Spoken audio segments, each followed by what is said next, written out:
Baik, Assalamualaikum warahmatullahi wabarakatuh. Eh, kita masuk ke mata kuliah metode perancangan program. Untuk pertemuan pertama, kita akan membahas tentang bagaimana konsep perancangan program.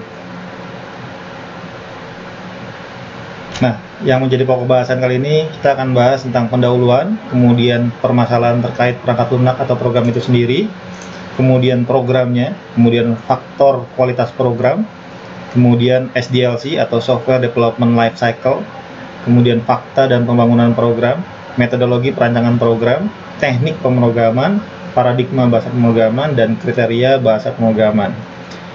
Nah, pendahuluannya, kebutuhan informasi menjadi unsur utama dalam bisnis sehingga pendorong pertumbuhan industri software. Jadi zaman sekarang itu informasi adalah merupakan hal yang sangat penting. Informasi itu bisa saja berubah dalam hitungan detik. Ya, contoh misalkan seperti ini, kita butuh informasi tentang apa yang sedang terjadi di lingkungan kita sekarang.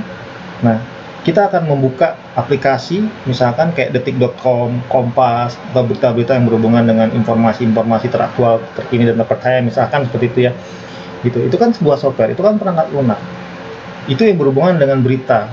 Bagaimana dengan berhubungan dengan update data transaksi, update data penjualan, update data tiketing dan sebagainya. Jadi informasi tersebut sangat dibutuhkan bagi pihak-pihak tertentu. Apakah kita sebagai stakeholder pembaca saja atau stakeholder manager, stakeholder pimpinan, direktur dan sebagainya.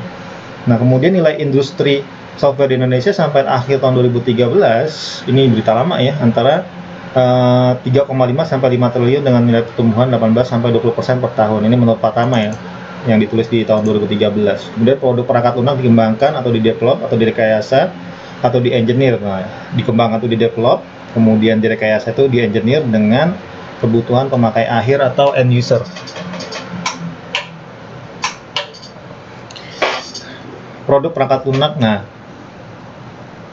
permasalahan terkait, nah ini kayak gini nih, ada gambar atau simbol ya. Ini sumbernya tidak disebutkan ya, tapi di sini kalau kita lihat dari warna ungu ini, software ini di-use but criticize and drop. Ini 19% nih, sebanyak 19% itu aplikasi itu atau perangkat lunak itu digunakan, tapi banyak kritikannya, kemudian juga down atau drop.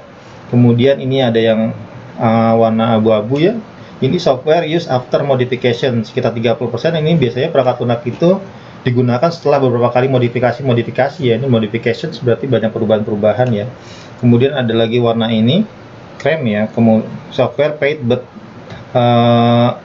never delivered. Jadi perangkat lunak itu dibeli atau dibayarkan tapi tidak pernah tersampaikan, kebutuhannya tidak pernah tidak pernah terpenuhi, artinya tidak sesuai dengan maunya si pembeli gitu. Kemudian ada software delivered but never used. Ini software udah sesuai tapi nggak pernah kepake. Ini sekitar 47%, dan hanya sekitar 2% saja yang software itu benar-benar dibutuhkan oleh si stakeholdernya, usernya, kemudian digunakan sesuai dengan kebutuhannya gitu. Sekitar 2% saja dari 100% ini. Nah, kemudian di sini apa sih program? Nah, program itu kumpulan instruksi atau perintah yang dirangkai sehingga membentuk suatu proses untuk mengolah data. Jadi intinya apa? Kalau kita membuat sebuah program itu, nah kita kan melakukan pengetikan program, coding, pemilihan bahasa pemrograman. Apapun bahasa pemrogramannya, ketika sudah jadi maka menjadi program gitu. Tetapi ketika membuat program itu, apapun bahasa pemrogramannya itu ditentukan oleh keinginan dari si user atau si pembeli atau si pembuat yang ingin dibuatkan program. Kalau si programmer hanya menuruti apa maunya si pembuat program. Tapi ketika si pembeli atau si yang ingin dibuatkan programnya, terserah deh bahasa pemrogramannya apa, yang penting aplikasi seperti ini. Nah, itu kita yang menentukan sendiri. Apakah web based kah, ataukah mobile based kah, atau aplikasi mobile kah, atau desktop kah, dan seterusnya. Faktor kualitas program, di sini ada correctness. Nah, besarnya program dapat memuaskan spesifikasi dan objektivitas dari misi pelanggan, nih correctness nih. Kemudian ada reliability, ini diharapkan memenuhi fungsi-fungsi yang dikehendaki. Reliability berarti bisa diandalkan ya, sesuai dengan maunya si yang meminta programnya atau yang ingin dibuatkan programnya. Dan efisiensi, nah ini dibutuhkan menjalankan jumlah sumber-sumber kode. Jadi aplikasi tidak terlalu berat, tidak terlalu banyak codingan, misalkan seperti itu ya. Jadi to the point saja gitu. Kemudian jadi ini berhubungan dengan biasanya memori tempat penyimpanan, kemudian besarnya ukuran dari program itu sendiri, karena semakin besar ukuran programnya maka butuh proses yang lebih besar lagi untuk menjalankannya, dan butuh proses yang besar lagi ketika user mengaksesnya. Kemudian integrity, ini besarnya pengontrolan, pengaksesan oleh seseorang yang tidak mempunyai otoritasi terhadap program data. Ini berhubungan dengan hak akses ya, integritas ya. Jadi hanya segelintir orang yang bisa menggunakan, dan ketika menggunakan akses levelnya seperti apa gitu. Kemudian ada usability, ini dibutuhkan untuk pelajari mengoperasikan, menyiapkan input dan menginterpretasikan output program. Maintainability, ini dibutuhkan untuk menetapkan kesalahan pada program. Flexibility, ini memodifikasi, jadi setelah program jadi itu masih bisa dimodifikasi, artinya source code-nya itu open, bisa dikembangkan sendiri gitu. Jadi tidak dibuat statik hanya untuk kebutuhan saat itu saja. Jadi ketika program berjalan, otomatis akan ada keinginan-keinginan lain untuk menambahkan program tersebut gitu. Kemudian testability, usaha yang dibutuhkan untuk menguji program, untuk menjamin program sesuai dengan yang diharapkan. Kemudian portability, ini usaha yang dibutuhkan untuk mentransfer program dari lingkungan ke lingkungan lain. Jadi portable ya, jadi bisa taruh di mana aja gitu, di server mana aja, kemudian untuk kebutuhan apa saja. Reusability ini berarti dapat digunakan oleh aplikasi lain.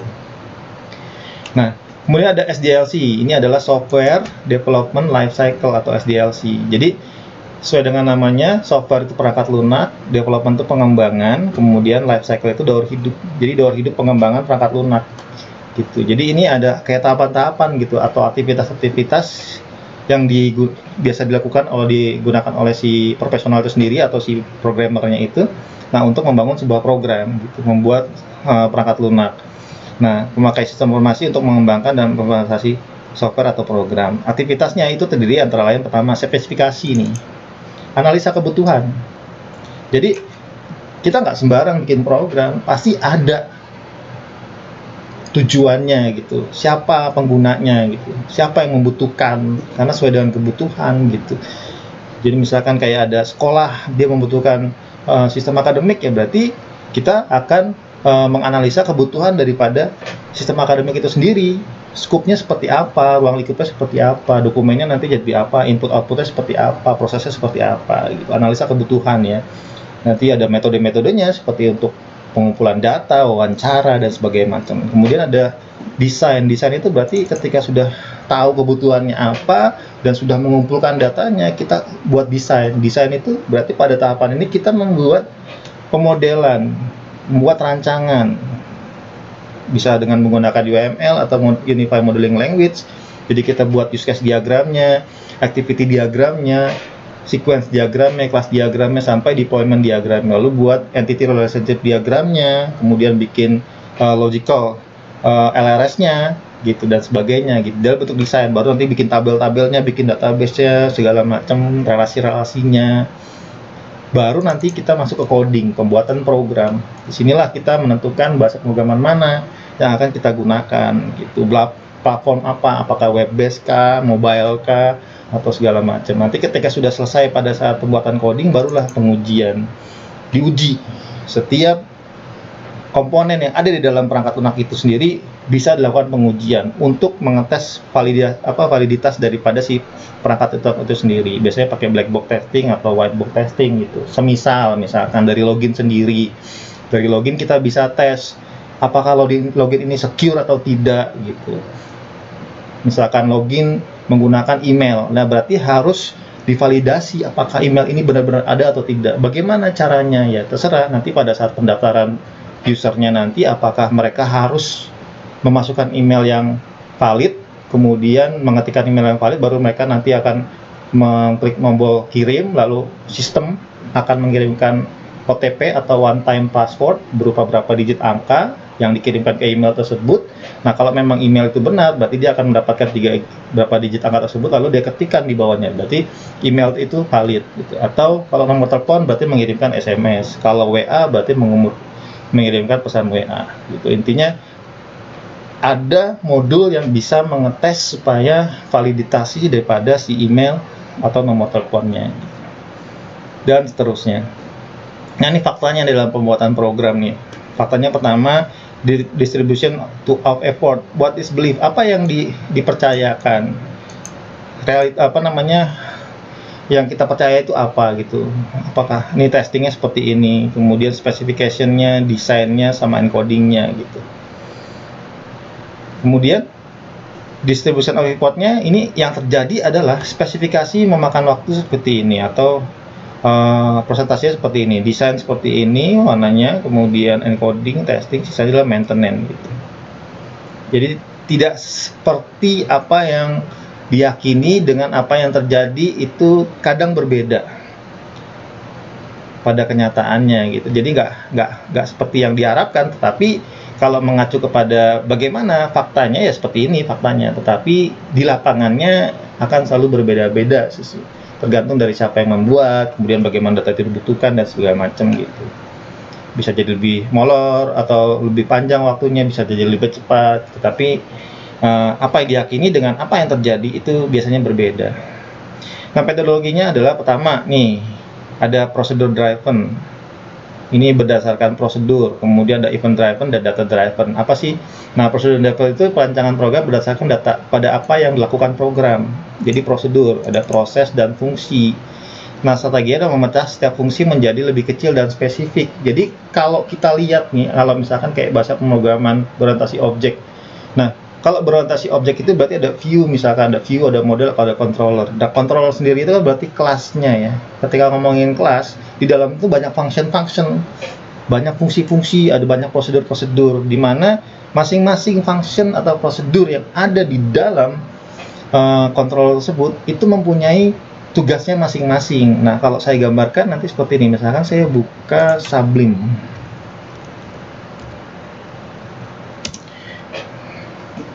Nah, misalkan seperti ini. Lalu saya ambil satu sampel folder, kemudian saya buka. Nah, inilah belajar CI. Ganti yang lain. Crud barang CI misalkan. Nah, ini ada satu sampel, misalkan kayak gini. Nah, ini kan application. Nah, di sini ada controller. Nah, di sini ada barang.php. Nah, kalau kita lihat di sini, ini ada nama kelasnya barang. Nah, di dalamnya ada function, ada function entry, index, simpan, kemudian edit, ada update. Ini adalah kumpulan dari function atau prosedur yang masing-masing ini mempunyai tugas dan fungsinya masing-masing dan bisa dipanggil kapanpun diinginkan gitu. Jadi ketika misalkan kita ingin menyimpan data, dia akan menjalankan proses function simpan data. Ketika ingin membuka halaman entry, dia akan memanggil function entry dan seterusnya. Itu memecah lebih spesifik. Contoh program untuk persegi panjang dibagi menjadi fungsi hitung keliling dan hitung persegi panjang. Nanti kita bahas lebih lanjut tentang masalah ini. Nah, kemudian kalau event driven berarti perancangan program berdasarkan pada kejadian atau interaksi dari luar dan menyebabkan perubahan dari satu kondisi ke kondisi lain. Nah, keadaan awal dari sebuah program menginvestasikan satu pemicu yang mewakili kejadian untuk kondisi yang dihasilkan. Contoh, apabila tombol mulai program stopwatch diklik dan akan menghitung waktu yang berjalan sampai tombol stop diklik. Nah, kalau data driven ini untuk perancangan struktur data, berdasarkan struktur data, dimulai dari analisis data, hubungan, relasi atau antara data, kemudian menentukan struktur data dasar. Nah, setelah struktur data ditetapkan, output data yang diperlukan diperiksa dalam rangka menentukan proses apa yang diperlukan untuk mengkonversi data input ke output.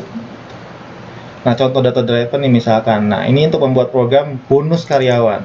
Nah, bonus karyawan itu tergantung dari gaji pokok dan jenis tanggung jawabnya, jabatan dan fungsinya. Jadi dasarnya itu kita ambil ya data karyawan, nik, nama, jabatan, gaji pokok, tunjangan, kemudian apa segala macam. Nah, outputnya adalah bonus karyawan. Nah, kalau hitungannya gaji pokok, berarti gaji pokok itu akan dikalikan dengan berapa persentase dari tanggung jawabnya gitu. Jadi kalau misalkan tanggung jawabnya sales manager bakal dikalikan 0,1, kalau senior salesman dikalikan dengan 0,8. Nah, di sini ambil tanggung jawab dari profil karyawan. Jadi dia ngambil ini, field tanggung jawab atau jabatan. Pemrograman adalah proses menulis, menguji dan memperbaiki bug gitu. Coding ya. Jadi ngetik kayak yang ini tadi kan ngetik gitu. Jadi nggak langsung jadi, ini diketik gitu. Gitu. Bagaimana cara mengetiknya ya kita pelajari gitu, bahasa pemrogramannya, pakainya apa gitu. Nah, kemudian belajar pemrograman adalah belajar tentang metodologi pemecahan masalah, kemudian menemukannya dalam notasi yang mudah dipahami dan dibaca gitu. Jadi ada yang namanya sintak, ada yang namanya semantik. Nah, itu kan kalau sintak kan berhubungan dengan penulisan ya. Kalau semantik berhubungan dengan arti. Jadi kita harus pahami artinya. Lalu kita harus belajar bagaimana cara menuliskannya. Ya, cara gini, this load library session. Kayak gini. Ini kan semantik. Ini kan sintaknya. Kalau saya ubah kayak gini, ini berarti salah sintak. Tuh warnanya putih. Tapi kalau semantiknya, ini adalah library untuk memanggil session, perintah untuk memanggil library session atau engine session gitu. Nah, itu kan jadi ada aturan-aturan atau tahapan-tahapan dalam mempelajari bahasa pemrograman. Nah, kemudian permasalahan bisnis yang semakin kompleks dan rumit, sedangkan waktu yang diberikan untuk pengembangan program semakin cepat tuh. Yang namanya orang kalau pesan apa-apa tuh pengennya cepet. Kan saya udah bayar gitu, saya udah bayar, harusnya kan cepet jadi loh. Kan ini butuh proses Pak gitu. Makanya ada yang namanya komunikasi. Ketika dia berani bayar berapa, lalu butuh waktu berapa lama, itu akan disesuaikan dengan kebutuhan. Kemudian dibutuhkan teknik pemrograman untuk mengembangkan program yang kompleks dan rumit dalam waktu yang tepat gitu. Nah, ini tekniknya ada tidak terstruktur, prosedural, modular, dan berorientasi objek. Nah, kalau tidak terstruktur itu nih contohnya kayak perintah goto nih. Perintah goto itu dia kalau kita taruh baris dimanapun, misalkan di sini, saya tambahkan perintah goto di berapa baris ini. Gotonya goto ke halaman 30 misalkan. Nah, nanti di sini tidak akan diproses nih. Dia akan dilewati, dia akan lari ke sini gitu. Jadi mental-mental dia. Tidak berurutan. Tuh. Kemudian yang kedua terstruktur. Nah, sesuai dengan nama terstruktur dari atas ke bawah tuh dia akan baca perintahnya dari atas ke bawah. Ini biasanya pakai PHP natif. Nah, ini bukan tampilan seperti ini. Kalau ini sudah menggunakan object oriented programming. Jadi berdasarkan objeknya nih, objek simpan, objek edit dan segala macam gitu. Kemudian ada prosedural nih, sesuai dengan namanya, ini teknik pemrograman berdasarkan instruksi yang sama dibuat dalam subprogram. Jadi lebih kecil, jadi lebih enak buat ngecek kalau ada kesalahan gitu. Kemudian ada lagi modular. Nah, ini teknik pemrograman di mana prosedur dan fungsi umum dikelompokkan jadi modul-modul setiap modul. Nah, ini kayak gini. Contohnya juga sama, ini dibuat per modul. Dia ada barang titik PHP, welcome titik PHP, itu dipisah. Misalkan ini buat barang, ini buat transaksi, ini buat retur, ini buat pengembalian, ini buat stok segala macam. Nah, itu dibuatnya beda-beda. Kemudian terakhir adalah berorientasi objek. Nah, ini berorientasi objek yang paling banyak digunakan sekarang ini. Ini berkonsep pada objek dan interaksinya. Objek berasal dari tipe data yang abstrak. Objek dapat menerima pesan message, kemudian mengolah data, mengirimkan pesan ke objek lain dalam bentuk interaksi antar objek. Objek bersifat independen. Tiap objek dapat dipandang sebagai sebuah entitas mandiri yang memiliki peran dan tanggung jawab tertentu. Tuh, pemrograman berorientasi objek pemrograman ini ada objek pertama, objek kedua, objek ketiga, objek keempat. Nah, ini semua saling berhubungan gitu. Jadi tidak harus nih hanya dengan ini hanya dengan ini, tapi semuanya saling berhubungan gitu. Antara objek satu dengan objek lain itu saling berrelasi, saling berhubungan. Nah, belajar bahasa pemrograman, nah ini berhubungan dengan sintak dan semantik tuh yang tadi saya bilang ya. Tuh. Nah, sintak tuh apa, semantik tuh apa, kebenaran logia tuh apa. Sintak tuh kayak gini, nih, aturan penulisan tuh namanya sintak. Seperti yang saya bilang tadi, ini aturan penulisannya, this load library, this load view. Ini aturan penulisan. Kalau saya ganti view dengan view xx, ini salah. Nanti sintak error kenanya, ada kesalahan sintak. Tapi kalau semantik, itu adalah artinya di slot view itu buat apa sih? Oh, ini untuk nampilin halaman view. Apa nama halaman view-nya nih? Entry data barang. Adanya di mana? Nih adanya di sini di application. Kemudian pilih view. Nanti di sini ada tuh entry data barang. Ini halamannya tuh. Jadi kalau ditanya sintak tuh apa sih? Ini loh. Di slot view. Kalau saya ganti load xx ini salah. Berarti sintak error. Tapi kalau ditanya di slot view entry barang ini apa sih artinya gitu? Di slot view entry barang adalah ini adalah perintah untuk memanggil view namanya entry data barang gitu. Adanya di application kemudian pilih view. Tuh, ini contohnya kayak gini. Ini kalau my class kemudian sistem print. Ini kalau sistemnya saya ganti tambahin XX ini salah. Outputnya tambahin XX ini salah karena nanti akan ada error kalau misalkan tidak sesuai namanya gitu. Kemudian nih contoh my class kita ganti jadi my class kecil. Ini mempunyai arti yang beda karena kalau bahasa pemrograman kalau sudah menggunakan bahasa C itu dia akan mempunyai fungsi yang namanya case sensitive. Case sensitive itu berarti setiap huruf besar dan huruf kecil itu mempunyai dua arti yang berbeda. Ya kalau misalkan kita belajar bahasa ASCII nih ya, kayak A kecil tuh nilainya misalkan 93 atau 97 ya. Kalau A besar itu misalkan nilainya 67 misalkan 65. Jadi punya nilai yang beda gitu. Jadi penggunaan huruf kecil dan huruf besar itu dia harus benar-benar konsisten di dalam pembuatan program. Kalau sudah buat function atau class atau parameter atau variable dengan menggunakan huruf besar dan huruf kecil campuran, maka pemanggilannya juga harus sama persis dengan ketika pertama kali dideklarasikan. Nah, kemudian semantik. Nah, semantik ini tadi yang saya bilang, arti atau maksud yang terkandung di dalam statement tersebut gitu ya. Misalnya kayak gini, di slot view. Di slot view itu apa sih? Oh, ini perintah untuk memanggil view, namanya entry data barang. Adanya di mana? Adanya di application, kemudian pilih view, kemudian pilih entry data barang.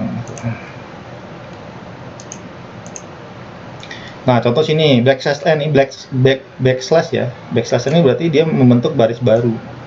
Kalau printf ini berarti mencetak string ke layar. Kalau getch ini berarti membaca sebuah karakter tuh. Kalau printf-nya tambahin x itu berarti kesalahan sintak. Tapi kalau ditanya apa sih arti dari printf, nah ini mencetak string ke layar. Ini adalah semantik. Semantik dari printf adalah mencetak string ke layar. Terus bagaimana untuk mencetak string ke layar? Maka perintahnya adalah printf, itu adalah sintaknya. Nah, kebenaran logika itu berdasarkan perintah dari kondisi dari perintah. Kalau misalkan nilainya benar, maka mencetak apa, nilainya salah akan mencetak apa. Nah, ini sintak tuh ya, aturan penulisan. Kalau resumenya, kalau semantik tuh arti yang dimaksud, kalau kebenaran kewirausahaan berarti tidaknya urutan statement. Nah, jenis-jenisnya nih, bahasa tingkat rendah, low level language, dirancang agar setiap instruksi dikerjakan oleh komputer tanpa translator. Nah, contohnya Assembler. Jadi nggak pakai penerjemah ya, translator. Sedangkan bahasa tingkat tinggi itu pakai terjemah, bisa pakai interpreter ataupun bisa pakai compiler gitu. Nah, ini bahasa pemrograman dalam bahasa penulisan mudah dibaca secara langsung. Perlu tambahkan translator bahasa contoh. Ada Algol, Fortran, Pascal, Visual Basic, Oracle dan seterusnya. Jadi ada compiler ataupun interpreter. Pakai penerjemah. Nah, contohnya kayak gini, ini bahasa tingkat rendah kayak gini nih tuh. Kalau bahasa tingkat tinggi ini sudah menggunakan received word atau kata-kata yang definisikan oleh si pemrograman itu sendiri, bahasa pemrograman itu sendiri gitu. Nah, paradigmanya nih dari bahasa pemrograman tuh, kalau misalkan imperatif itu seperti ini.